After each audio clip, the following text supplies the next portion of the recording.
justamente sobre essa denúncia que aparece hoje na Folha de São Paulo em relação a Flávio Bolsonaro, PF, eleição de 2018, a gente conversa com Carol Proner agora, que é advogada, doutora em Direito, professora da Universidade Federal do Rio de Janeiro e integrante da Associação Brasileira de Juristas pela Democracia. Olá, Carol, tudo bom? Aqui, você, cumprimento o Cosmo também.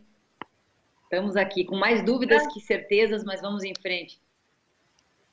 Total, muitas dúvidas. Vamos lá, vamos ver se você ajuda a gente a entender tudo isso, Carol. A partir dessa denúncia, é possível uma manifestação do TSE? A gente pode acreditar que nesse momento é possível uma discussão sobre a validade desse pleito em 2018?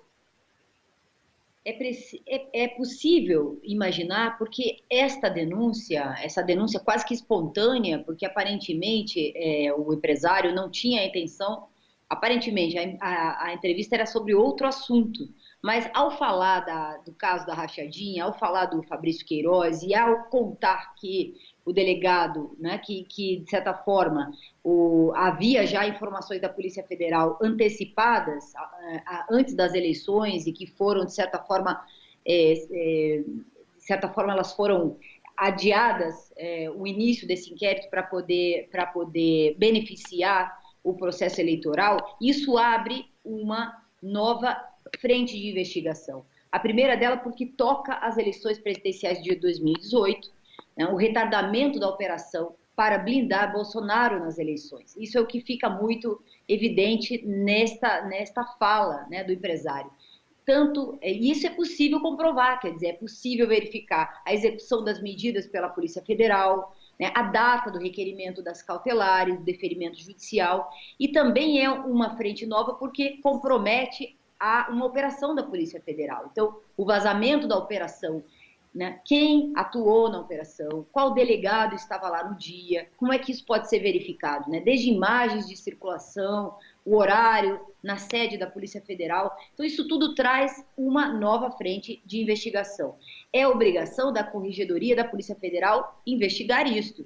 É obrigação do Ministério Público Federal também investigar. Mas também há quem diga que há um caminho promissor, como eu ouvia vocês falarem há pouco, pelo próprio Supremo Tribunal Federal, que já tem um inquérito investigando, sem dúvida nenhuma, fatos conexos, pelo menos assuntos que se conectam, né, que é a questão do comprometimento aí de Bolsonaro, o interesse de Jair Bolsonaro em relação à nomeação do diretor da Polícia Federal. Né? Então, esse inquérito que já está aberto poderia, então, receber também informações a partir dessa denúncia de Paulo Marinho.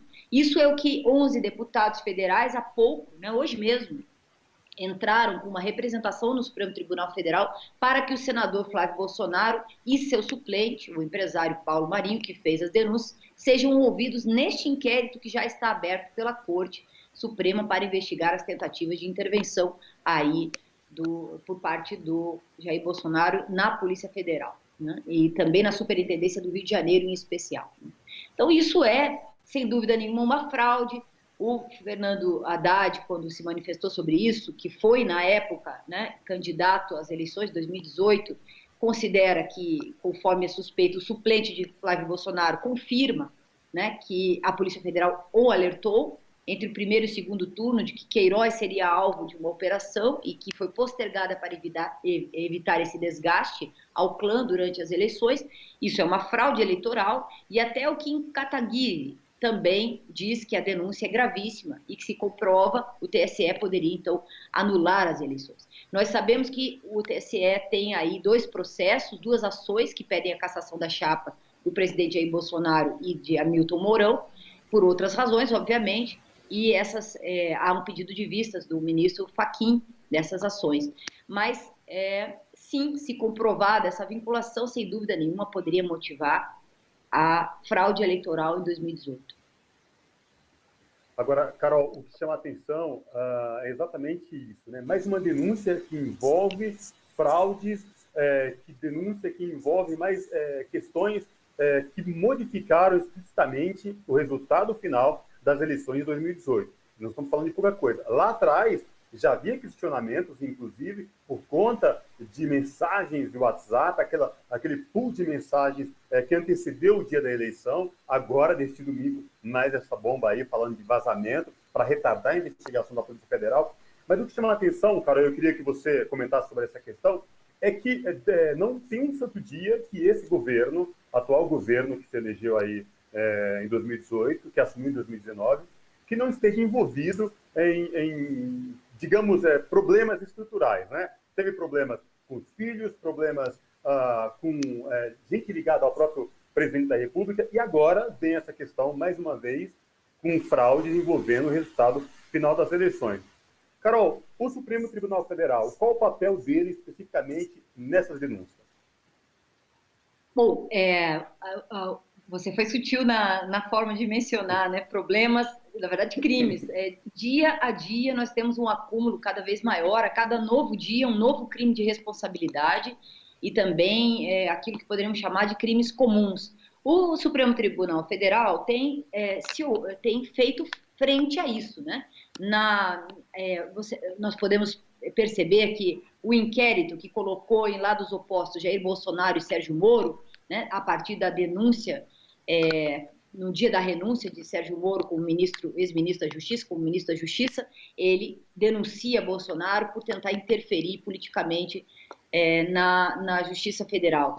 E nós acompanhamos a repercussão que foi a decisão de Alexandre de Moraes, que vetou a nomeação de Alexandre Ramage como diretor da Polícia Federal. Vocês devem ter comentado nos programas que houve também uma polêmica dentro, no mundo jurídico, a respeito dos limites da interferência entre poderes, do ativismo judicial, né? E se deveria ou não ter acontecido essa interferência por parte do Judiciário, do Supremo Tribunal Federal, num ato, né, do poder, numa prerrogativa do poder executivo. Mas, na opinião de Alexandre de Moraes, apresentou-se tão viável a ocorrência do desvio de finalidade do ato presidencial de nomeação do diretor da Polícia Federal. Eu estou mencionando isso porque nós temos aqui a utilização do direito administrativo, da Constituição, das prerrogativas de controle e freios, né, e balanço entre poderes para justamente evitar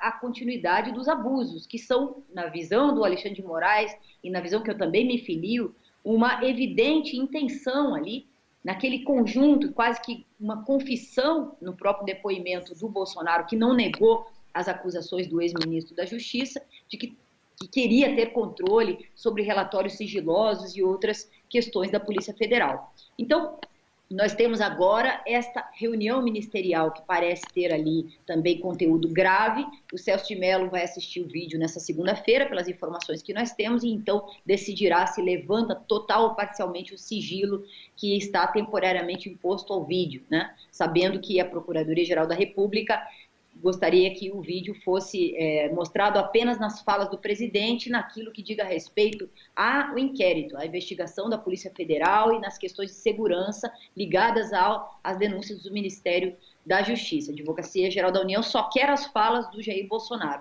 E há partidos e frentes de oposição que querem a divulgação integral do vídeo.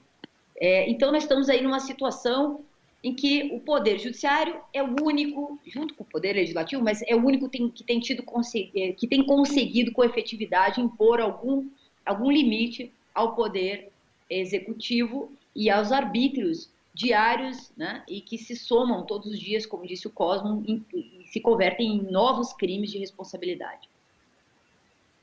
Carol, muita gente pergunta aqui nos comentários, isso nos nossos programas, seja na rádio, seja na TVT, agora aqui no Brasil TVT também, sobre o impeachment. Porque vários crimes, como você disse, já foram cometidos, mas esse impeachment não sai.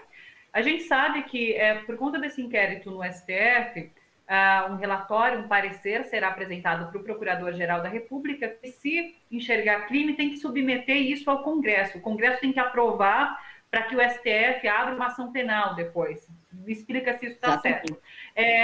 E daí tem esse problema do Congresso, que Bolsonaro se alinhou, ele se aproximou do Centrão e hoje ele tem uma base que, sendo votado ali qualquer questão referente a ele, talvez isso não seja encaminhado porque ele tem número suficiente para que não passe. Há quem, eu já conversei com cientistas políticos durante essa última semana, há quem defenda medidas excepcionais nesse momento, já que a gente vive um momento excepcional da política. Eu queria saber o que você defende? Qual a sua visão sobre um processo de impeachment? Há outras possibilidades?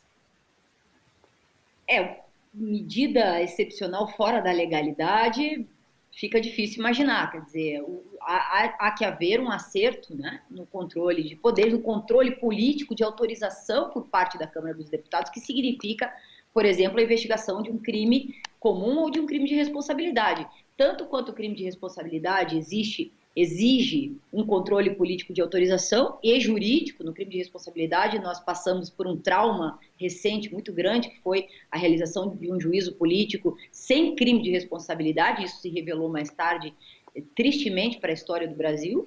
Agora nós temos aí excessos de crimes de responsabilidade e talvez não tenha ainda esse arranjo político para conquistar, por exemplo, a maioria qualificada dos 2/3 de membros, né, que deveria haver pela Câmara dos Deputados. É um número realmente expressivo de membros que poderiam evitar, por exemplo, a continuidade da investigação, por exemplo, o controle político de autorização para investigação de um crime comum e mesmo de um crime de responsabilidade, no caso da admissibilidade do impeachment, como nós bem temos na memória trágica da nossa República. Então, nós sabemos que a autorização pela Câmara dos Deputados autorizaria, então, o Supremo a fazer um julgamento, né? O Supremo Tribunal Federal fazer esse julgamento a partir de uma denúncia que foi oferecida pelo Procurador-Geral da República, né, que é o inquérito que nós temos aí.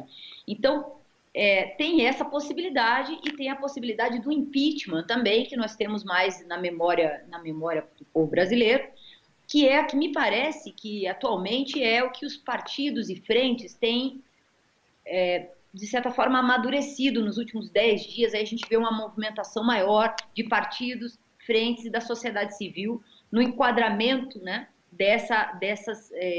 na organização quase que cronológica das inúmeros crimes de responsabilidade que poderiam ensejar o afastamento e o julgamento político, né, tendo como respaldo o cometimento de crimes de responsabilidade pela nossa lei do impeachment.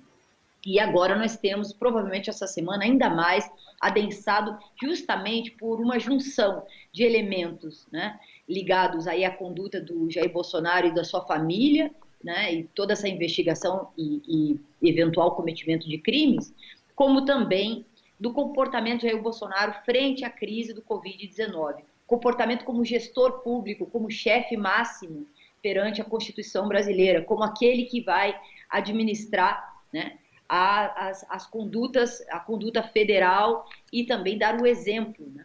Então, toda aquela questão do exame de Bolsonaro, que não está bem explicado até hoje, se fez ou não fez, que não havia, afinal de contas, pelo que se sabe, não se pode garantir que ele sequer fez o exame, né? Pelo que nós temos aí de informação.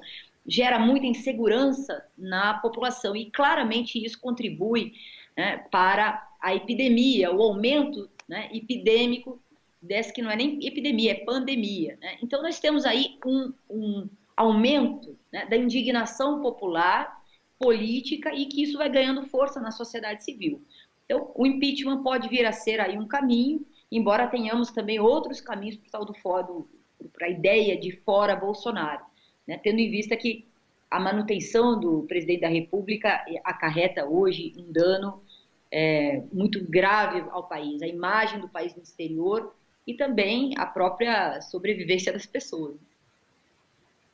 Carol, eu vou fazer uma provocação, se me permite agora, dentro da civilidade e das normalidades, né?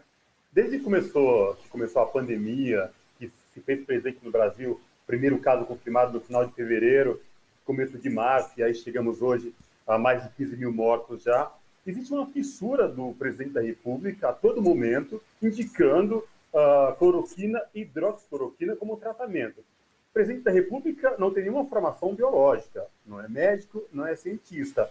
A minha pergunta é, por conta de tudo isso, e a televisão, pronunciamento, a nação, falando de indicação de cloroquina e hidroxicloroquina como tratamento para a Covid-19, isso também não implica em um crime de irresponsabilidade, Carol?